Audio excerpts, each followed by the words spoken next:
how did the first time Puff and Cassie get in contact with you? Yo, they called up like they was just hiring a regular party.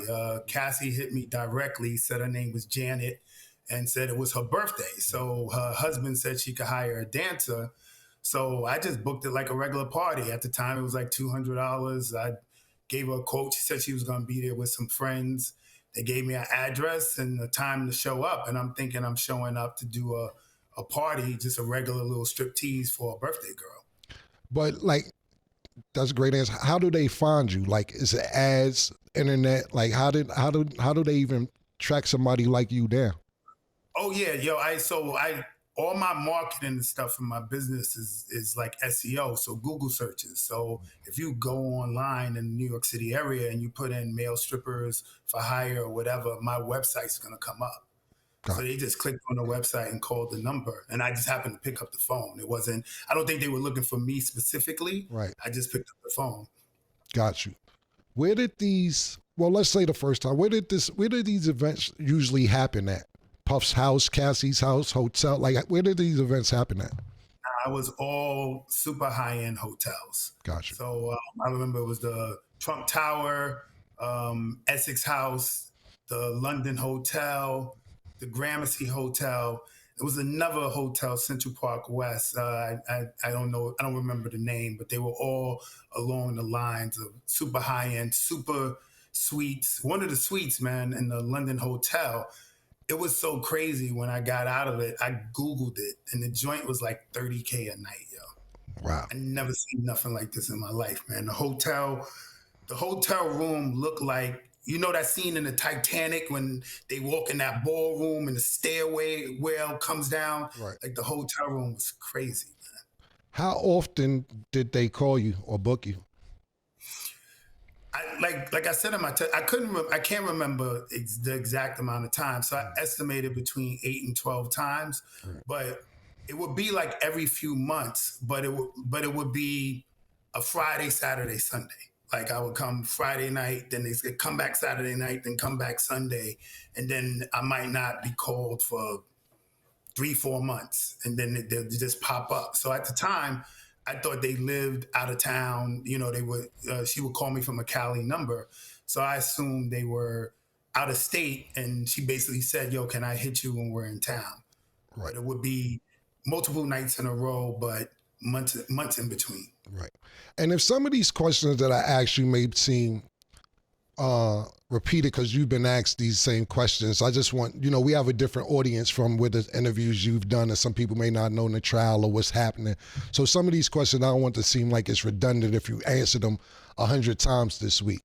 So I was reading that in the beginning, you didn't even know what was going on, or that it was even Puff was participating. Could you explain your first time going to one of these events? Yeah, so I really believed they were a married couple. Like when I got there, I didn't recognize Cassie. Right. Like I saw her face, she looked familiar, but honestly, when I saw her, I thought she was Megan Good. Right. Like if I was gonna pin, I was like, yo, I think this is Megan Good. But then when I looked on the Google, Megan Good was much thicker. So I couldn't really figure it out. So, and then when she said her husband, when Puff walks out, to finally, do his voyeur thing and see what's going on. So hold on real quick. It didn't start with Puff in the room. Nah, it never started with him in the room. Okay. It would only be me and her, and she said at some point her husband's gonna walk in and I'm not supposed to acknowledge him, look at him, act like he's not even in the room. Right. So we'll be like on the couch, let's say on one end of the room, and then like on the far end of the room, it'll be like a table with a chair. And eventually he'll come in the room and like sit in the area, of course, the room, like watching, and we're supposed to act like he's not there. How often, pardon me, not how often, how long did it take until you realized that it was Diddy? Bro, like, I want to say like over a year. Get the fuck out of here. A whole year? Why? So let me, how long, okay, let's, I want to stick to that for a second, but how long did you know till it was Cassie? So the minute I found out it was Diddy, that's when I knew it was Cassie. So it took a year for you to find out for Cassie as well? Yeah, yo, Okay. I didn't recognize it. Like when I jumped out of it, I did try to do the Google searches. Like I wanted to try to figure out who it was, Right. but I'm Googling a married couple. Right. So every result I'm getting is not leading me to the right places because they're not married. Got you. You know, so then, and I never found out with a visual cue. It was a hotel, the ex's house, and I would get there, let's say 2 a.m, and sometimes nothing would pop off for hours. So in this case, they threw me in like an extra room in the suite, and just to kill time, I happened to cut on the TV, but and the TV had a welcome message. So the TV said, "Yo, ex's house would like to welcome Mr. Sean Combs." And I'm like, yo, this is crazy. Like, I had no idea, man. So that's how you found out that it was Cassie and Diddy by just cutting on the TV and seeing the introduction on the television. Wow. Cutting on the TV. Wow. I seen also in the transcripts that you would say that it was just a sex scene in the beginning. Nothing, no intercourse.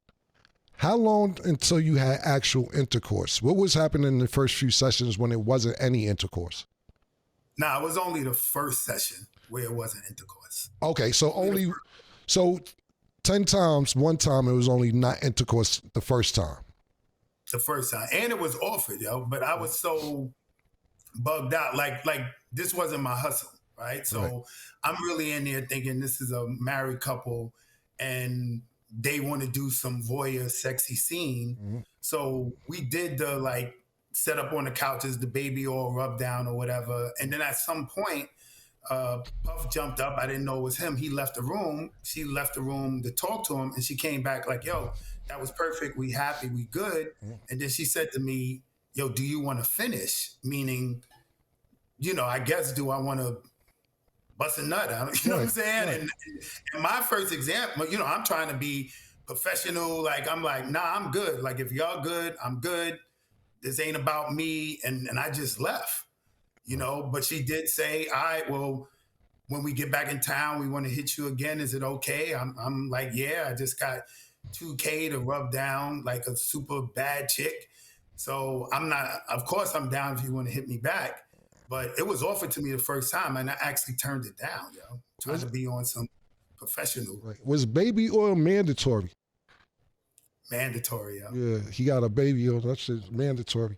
I seen also in the transcripts that you said it was just supposed to be like a sexy scene, meaning that Puff would tell you to move the candles a certain way or tell her to move the candles a certain way for lighting purposes for his visual. Could you explain that? Yeah, so like when I first got in there, she made it clear that this was a scene we were setting up for her husband. Okay. So, you know, it was like couches, all the furniture in the suite was covered in sheets. Like everything was covered in sheets. So it was like a single chair across from like a big sofa.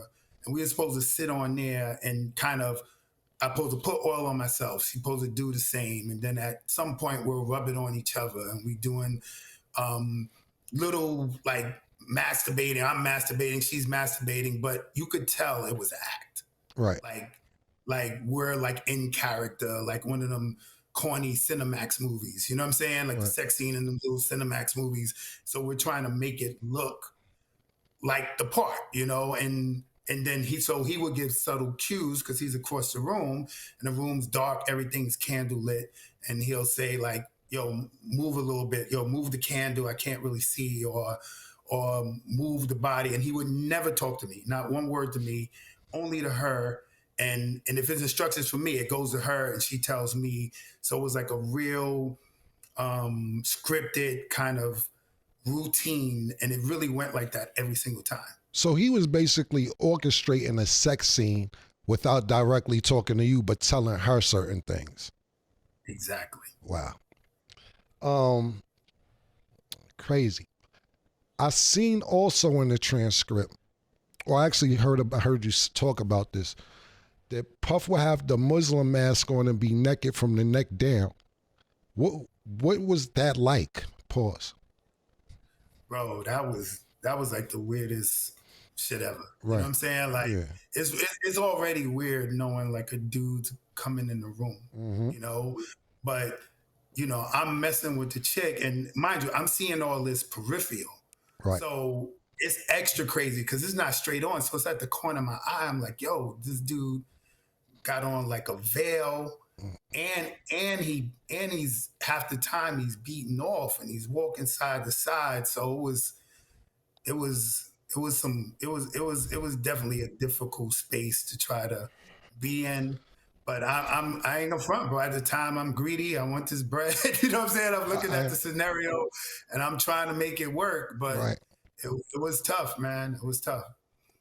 It was just a veil. Somebody told me he had a Yankee fitted over the veil, like what, like everything. So everything was just covering the face, super duper pause, and naked from the neck down every single time. Every single time, man. So that's a little construed, right? It was a veil, just period, like the ones the Muslim women wear, so you don't see anything but the eyes. But I think at some point after like the year and change, and it was a while, he wore the veil for a minute. Right. I think they might have figured out. I saw the TV, and at some point he just changed to a Yankee fitted. So at some point he dropped the veil, and I guess he knew. Maybe he saw the TV on. You know what I'm saying? Right. Like I probably left it, and I guess he figured out. Homie figured it out, so he stopped wearing a veil, and he was just like rocker fitted. Right. I also seen that you say when you and her were doing what you guys were doing, he would be pacing back and forth with a bottle of Astroglide. Yeah, man. Every time, you know, it was obviously something he was into in terms of visually watching this. You know? So what was being done with the Astroglide though? Paul. I guess he's using it as lubricant to beat off. You know what I'm saying? That was, you know, he's pleasuring himself during the action. So I'm obviously he's using that for lube. Do you consider Puff a cuckold? Yeah, I mean the whole time that's what I thought it was. Right. Right. Yeah, I thought it was. It's because you keep using the word voyeur. This is cuckold activity. Yeah, without a doubt. Yeah, we're gonna step it up to cuckold. Yeah. So I'm saying voyeur because that's what she said to me. Right. Like when I came in. You know why? Because they down. You know why? Because voyeur don't seem as bad as cuckold. So they downplay it with the I'm just a voyeur. Nah, you was an official cuckold, nigga. Because voyeur can mean you watching anybody, not your girl. Cuckold is when your girl is in play. You know what I'm saying? So yeah, he sound cuckoldish, man. Did Puff ever participate? Nah, man. Nah, he stayed across the room. Like I said in my testimony, the closest he got to actual action, like it was one time, all this stuff, almost every session happened in the living room, but it was one specific one where we got moved to the bedroom, me and her. Mm-hmm. So in the bedroom, he's in a closer proximity because he's walking around the bed. And at some point, like almost at like the strip club, he took like a stack of hundreds and just threw it on the bed while we was when me and her was having sex, and we both was like what's going on? And he just was like, nah, I'm enjoying this shit. And you know, we just kept doing what we was doing. Right. So the nigga basically, pardon me, I'm gathering information as we talk. Y'all in the bed, he's circling the room, takes out sack of hundred, just throw it on the bed. Throw it on the bed. Wow. It's crazy. Sorry about that. I was just thinking, what was the most money you made doing this with them? Every single time I came, it was $1,200 or $2,000. But like I said, sometimes I could come 3 days in a row. Right. So so it would be $1,200, $2,000, $1,200 for that. You know what I'm saying? For that session. 3 days. Yeah, exactly. Got you. And it would last 2-3 days? Yeah, 2-3 days, but not straight. Like a few hours, I'll go home, you'll come back again. A few hours, I'll go home, come back again. You know? That nigga's on time. That nigga's on clockwork. That's a wild nigga, man. I also seen that you say Cassie said she felt comfortable with you. Did you take that as she liked you? Not really. I knew it was clear, man. This was something we were setting up for her dude, right? At the time, I'm thinking her husband, because she said this to me the very first encounter, right? So I didn't think it was a personable, she's into me. But obviously, if this is something that has to be done based on their sexual fetish, well, she's going to do it with somebody that, all right, I'm comfortable with this dude, you know? Right. So I always took it as however the vibe was, however things went, it worked for her. So that's why she said, I want to call you back, you know? Got you. Did Puff ever appear jealous while you guys were having intercourse or participating with each other? Not at all, man. Not at all. It was like shit. good to go. Like I told you, the focus was making sure he got the right visuals, the lighting was right, put more baby oil on. Like he was into it from an enjoyment standpoint, not. Yeah. So, but you saying he basically never was jealous. Did Cassie ever reach out to you without Puff? Nah. Nah. Nah, I was strictly business. And honestly, man, I wasn't even trying to play that, get caught up in some type of fantasy. I know one of the other dudes got caught up in some fantasy of they could be together. I knew what it was, man. Like, Right. She with a dude in $30,000 a night suites. Like I move, I can pull it off with chicks, but that's a tough act to follow. You know what I'm saying? So I saw it as an opportunity, man, and I was just trying to come through to, come up whatever way I could with that easy money, how I saw it. Yeah, I ain't knocking you, my nigga. How was that pussy though? I mean, bro, even if it was fire. Bro, was the pussy good, family? Let's stop with political shit. We was Harlem time, my nigga. You 39th Street on 40th. Was the pussy, how was that pussy, my nigga? Bro, I'm gonna be honest with you, man. I couldn't get there, bro. Okay. Like I got a dude pacing back and forth, beating his joint. You know what I'm saying? Yeah. My peripherals, my spider senses is wilding. You know what I'm saying? And especially when I found out it was Puff. When I found out it was Puff, it got all the way worse because if you grew up in Harlem, if you grew up in that era, I can't validate it, but everybody knows there's rumors, right? There's rumors that he could be, interested in dudes. So the whole time I'm semi-paranoid. Like I wrote in my book, bro, for real. I got a hearing problem. Right. And sometimes when he would give her directions, I would hear like something completely different. Like he'll say, yo, I like the position you in. And I'm like, yo, did he just say I wish I could penetrate him? Like I'm hearing, you know what I'm saying?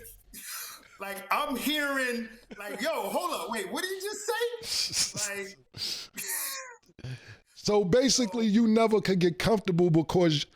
So let's just be clear and get the elephant out the room for the audience. You're not gay? You're saying? Absolutely not. Bro. Right. So therefore, you're saying that already, just to put everything into perspective, that you're there for this chicken to get this money. You don't know it's Puff this whole time. So you're already thinking like, okay, this nigga's being weird, whoever it is, and I got to keep an eye out for him because we don't know what type, in case he want to, if he get mad, if he want to join, I'm not with none of that. I'm here to bone your bitch like you paid me to do and stay the fuck out of it. But what you're saying is the paranoia intensified once you found out it was Puff and you like, oh, hold on, now this shit done got to 10 because not only am I fucking this nigga girl, but it's Puff. So now you saying you hearing shit that you wasn't hearing, and now you can't really enjoy the pussy like you want to enjoy it. Is that what you're saying? Absolutely, man. Absolutely. Like I'm not intimately connected, yo. You know what I'm saying? Right. Like I don't think I got a real erection the entire time. Right. Like I was loading up on any pill, anything that I could take just to get there because I could not connect. Yeah, you know what I'm saying? was too paranoid, it was official paranoid, bro. Right. Like, Right. cause I'm not used to being in that situation. And then it's like homie got on the veil and he butt naked. And then like I said, I find out it's Puff, and then it's the rumors. So real talk, I'm like, yo, I don't want this to go left. Right. So, Well, listen, man, we gonna get you some pink horsepower because it don't matter what the situation is. That joint work. We gonna, you from the block. We'll send you a case up there. Um, nah, you already, nigga. That ain't about nothing. Did you go raw ever? yo, bro, yeah, for real, bro. That same day when he threw the stack of hundreds, Right. like that was like we were on the bed, and I started out, I'm eating a box, right, and after, you would tell it was like some excitement, some connection. So when I pop up, she's scooting towards me for the penetration, and she kind of looked at him, and he was like, "Yo, go ahead, have a good time." And I was wild reckless. I just, Right. it was what it was. So it's only one time you went raw. You repeatedly went raw. That was, let's say that was the fourth time, and then it was every time to the last time. Got you. Gotta go raw sometime. You gotta go raw and Cassie and be like that, my nigga. Um, some of my co-hosts, they got a couple questions for you, but I got one more question before they ask you a couple questions. We hear about 50's baby mom, Daphne, being involved in some of these things. Did you ever fuck Daphne, 50 Cent's baby mother? Nah, every time I was called or involved in any way, it was only Cassie specifically. All right, cool, man. Hey, yo, my man Larry, Sheree, you got a question for him? We get ready to wrap this up. Sheree, you've been great, man, and thank you for participating. A couple more questions before we get you out of here. And also, we want to talk about your book before you go as well. I appreciate it. Yo, what's good, fam? So my question is, you said on the first night, that she asked you if you wanted to continue, and you said no. So I'm asking is, she wanted to continue. Was Puff there? So basically I'm saying, did she want to do it without Puff? So when she came back in the room and asked me, her actual words was, "Do you want to finish?" Right? So I found out later, finish meant me busting a nut. Right, that's what I'm saying. So she offered, but like I said, I just turned it down. And if I'm keeping it 100, part of the reason why I turned it down is because I was struggling to get my joint up and hold an erection anyway, because homie got on the veil. I don't know who it is. He's pacing back and forth. So I couldn't get in that zone anyway. So I turned it down. Obviously I'm trying to be professional or whatever, but at the same time, I don't think I could have finished if I wanted to. But he wasn't in the room with you anymore. He wasn't, but what I would assume what would have happened was she would have said, "Do I want to?" And if I would have started, he would have walked back in. All right, then I got two more. So the other one was, when he threw a stack of money on you, were you able to keep that money? Was that the most money that he threw on you? Was that like, well, you said it was a stack of hundreds? Like how like you said earlier, 1,200 to 2,000. Was it more than that, or was that the 1,200 to 2,000? Because when I think of a stack, I think of like 5,000, 10,000. Nah, it wasn't a stack. It was, I believe it was 2,000. And honestly, I thought that was a day I was going to really make a lot of bread, because the 2,000 got thrown on the bed, was put to the side. And as soon as we finished, it was handed to me. So I was hoping then she was going to come, because she would come at the end of the night and pay me again, and that'd be an additional money. But that 2,000 ended up just being the money I got. So it wasn't like a super payday of a session. So I just pretty much got my money in advance, I got you. My last question is, when all this kind of came about, there's this history now of Puff being really violent. Were you scared to testify? Are you scared of retribution? Are you like was that an issue for you to go testify?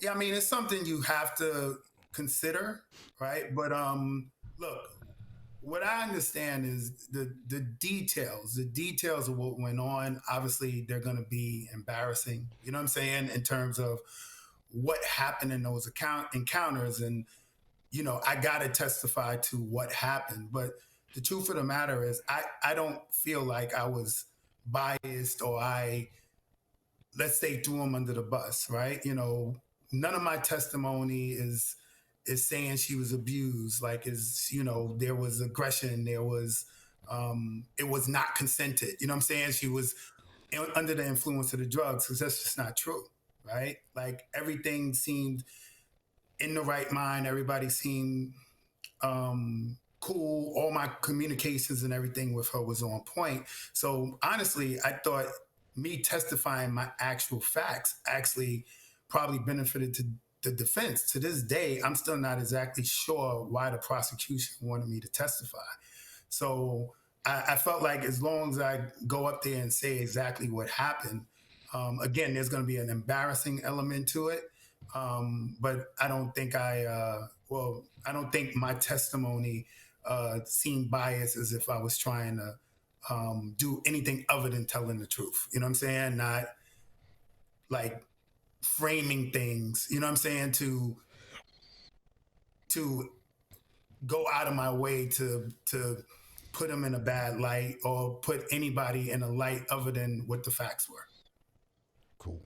And my other co-host, PT, got a couple questions? Yeah, what's going on, family? The question I wanted to ask you was, when she first told you, in your first encounter, when she hit you and she told you it was for her husband, as you progressed and kept going with her after these dates, at any point did you think she enjoyed it as well as Puff or more than Puff?